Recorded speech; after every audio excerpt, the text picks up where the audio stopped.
Well, a local author has written a book about his struggles with autism. And if you have a child with autism, you want to see this next interview. Here he is. He's Russell Lehmann. He's overcome so many challenges, and you have to hear his inspirational story right after the break.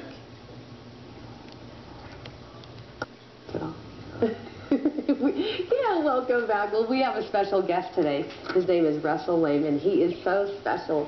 I have to tell you, an inspiration. He is a poet, an autistic poet, and he's here to tell us about his book.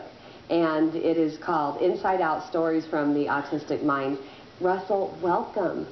Thanks for having me. You know, I was so excited to talk to you and your mom on the phone and get you on here because so many children have been diagnosed with autism, as you know, and you were diagnosed at the age of 12, right? Tell me a little bit about that. I went through, starting at around age 6, I started having major panic attacks and obsessive-compulsive disorder symptoms, and it increasingly kept getting worse. And then I wasn't able to go to school due to extreme anxiety, and nobody knew what was happening with me. And so just finally, when I was 12, they were finally able to conclude I had autism. I'm sure they thought you had other things, ADHD, depression, so you were being misdiagnosed. Yeah. And that had to have been hard on mom and dad, too. Yeah, extremely.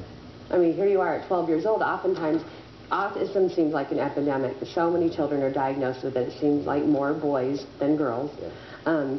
But a lot of them are diagnosed when they're little. Yeah, I know. So you wrote this book, and it's a beautiful book. You're a great poet. The LA Times has even done an article on you. Temple Grandin, a lot of you may know who she is. She's an inspiration. She's a veterinarian with autism, but she's been a huge advocate for people with autism, and she has described your book as beautiful. And so tell me about your book a little bit.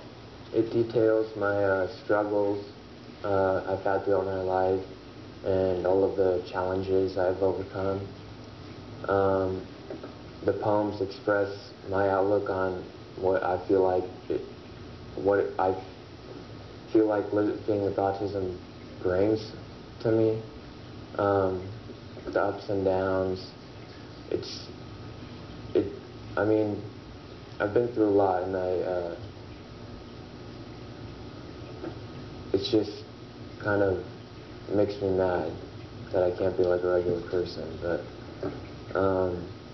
I think it really made me a better person and still makes me a better person today, and I try to get that through with my poems in my book. You have a lot of courage for sharing your story. Yeah. By the way, none of us are regular. Yeah. You know, yeah. But you're a beautiful person, and you're a great writer, and you're intelligent, and I think you're such an inspiration for parents out there that have children with autism, and we want him to go on the public speaking route. I hope you can talk to other children and help other families living with this. If you'd like more information, again, his book is called Inside Out. It's Stories from an Autistic Mind, and I posted all this information for you on our web channel, colocares.com. Russell, thank you. Thank you. And thank you, again, for having the courage to share your beautiful story. You are an inspiration. Thank you. Thank you. Stay with us. We'll be right back.